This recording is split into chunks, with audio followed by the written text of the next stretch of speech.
For Australian investment, highlighting the country's ambitious clean energy and also the infrastructure goals that are there.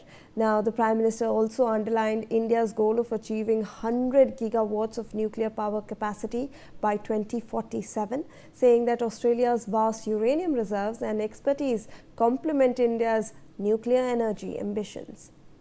So, Ambassador Singhal, if I can come to you again on this, you've been mentioning clean energy and focusing on clean energy since we started off this discussion, and obviously it's of vital importance given the geopolitical scenario that we are looking at today.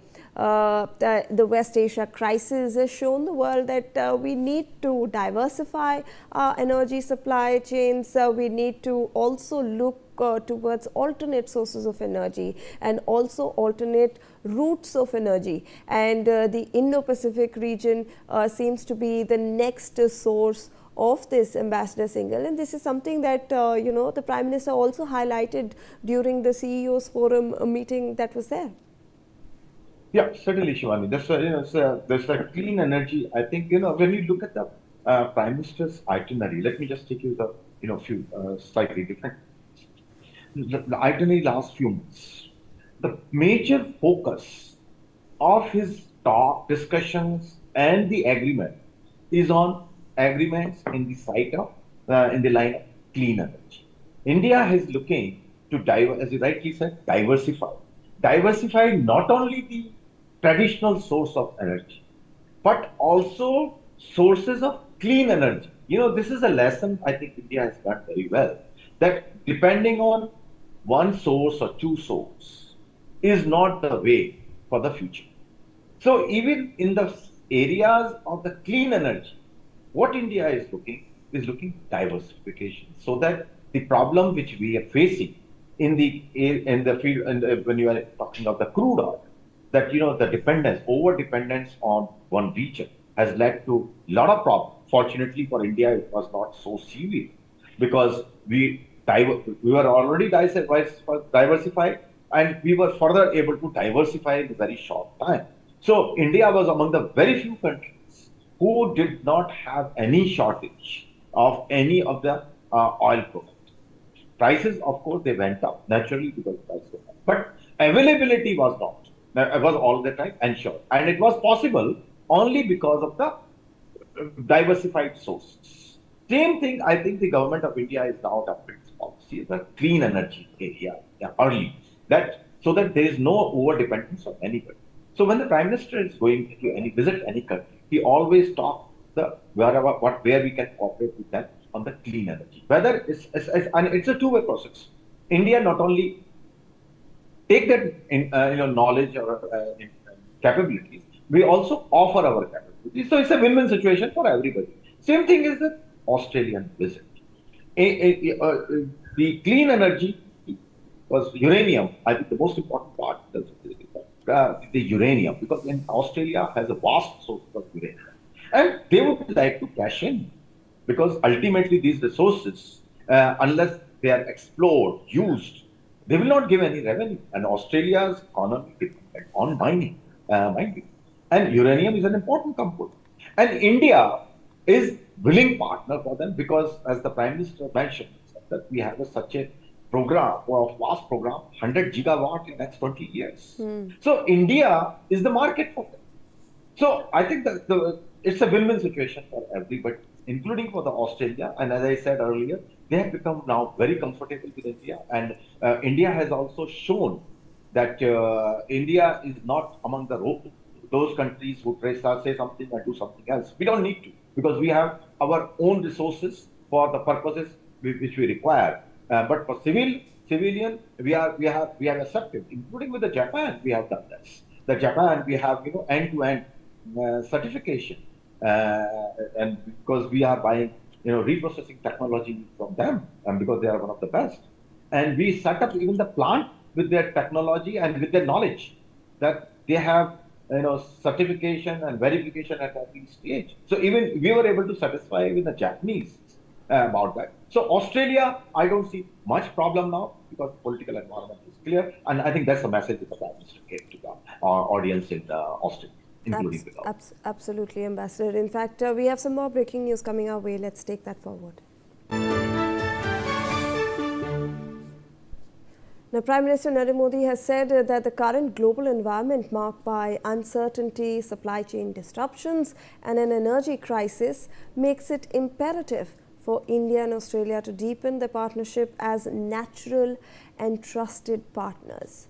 The ambassador also has been mentioning that this is something that we have been seeing over the past so many tours that the Prime Minister has undertaken to various countries where India is looking to diversify its energy supply chains because of the disruptions that the world has been facing because of the West Asia crisis and a lot of other factors. But this is the way forward for most of the countries. I want to get in Dr. Gupta on the mineral front. Dr. Gupta, one of the points that you highlighted in your opening narrative was how critical minerals are important in trade between India and Australia.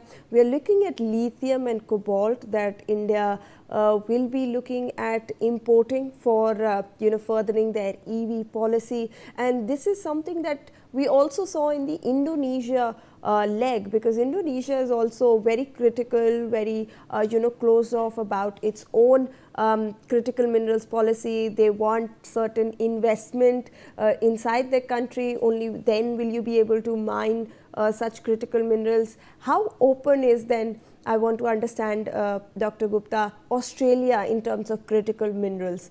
Do they also have certain policies in place that we'll have to fulfill before we start getting these critical mineral supply? As Singhal Saab said, that Australia's economy is also dependent on mining. See, we also have to understand that each country's revenue is based on what they have.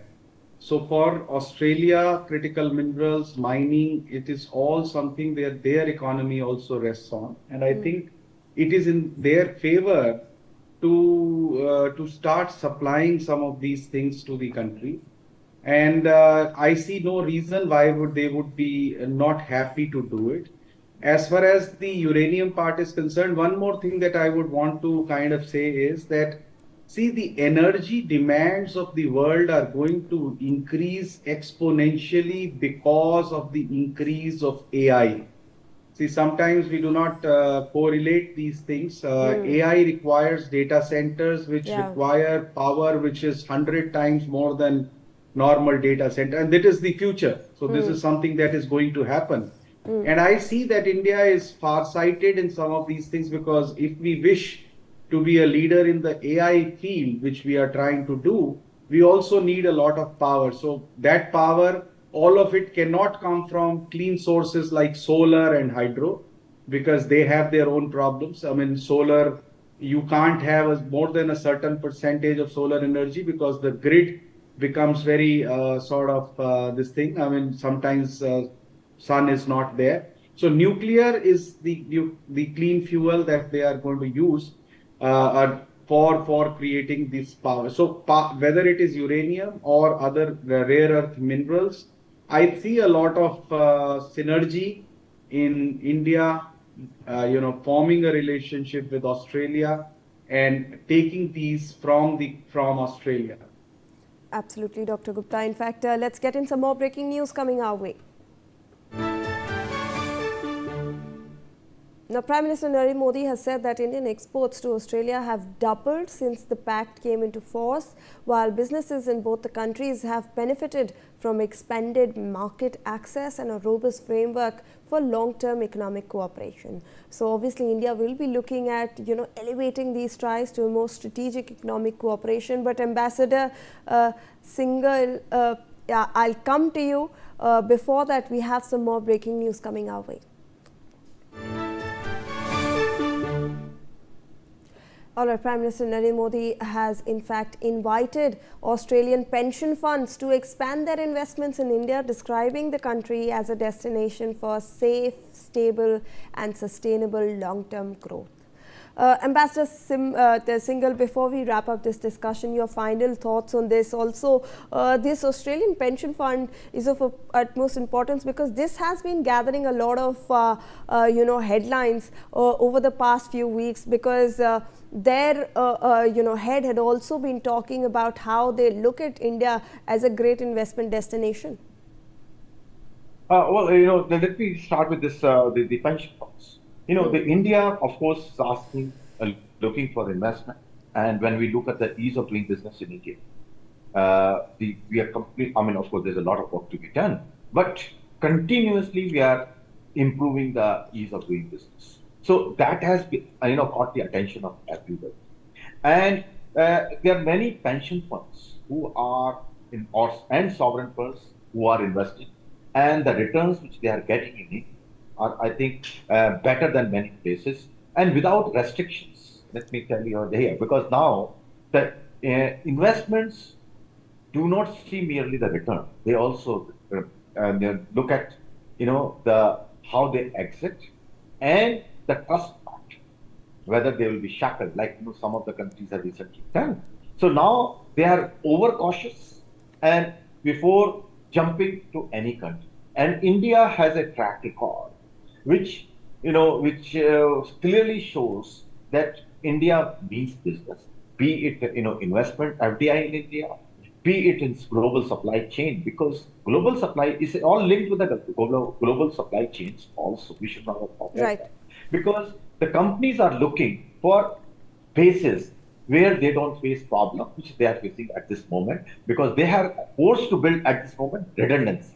And the whole idea of the global supply chain was that there would not be any redundancy, and the economies of scale would be achieved. That objective at this moment is not being achieved, and they have to rethink our strategy. And if they want to have a confidence in the global supply chain, I think India is answered. I think that's something. All right. Quick 30 seconds, Dr. Gupta, on this pension scheme, pension investment that we might look at.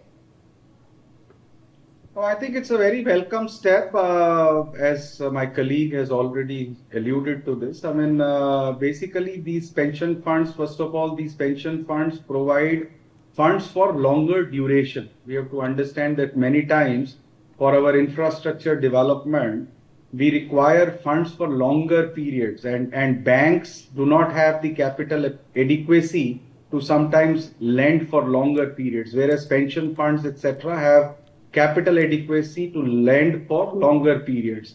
So, once a country's rating in terms of its stability, its policy environments, its ease of doing business, once people see that going up, these pension funds anyway have to get returns for themselves to remain sustainable. So they look for good opportunities, and I think India provides excellent opportunity for them to invest in long-term asset creation. We are at this stage, if you would look at it for the last 12, 14 years, infrastructure-led growth is what India is doing. Right. So for this infrastructure-led growth and for developing the infrastructure, all these funds from various parts of the world, I think, find it a very, very good opportunity to be investing in the country where other things are in place. We are a democracy. We do not there is no, so all of those things, the policy environment is good enough for them to invest here. All right. Thank you so much, Dr. Gupta and Ambassador Singhal, for your valuable perspective on this issue. We have to slip into a very short commercial right now.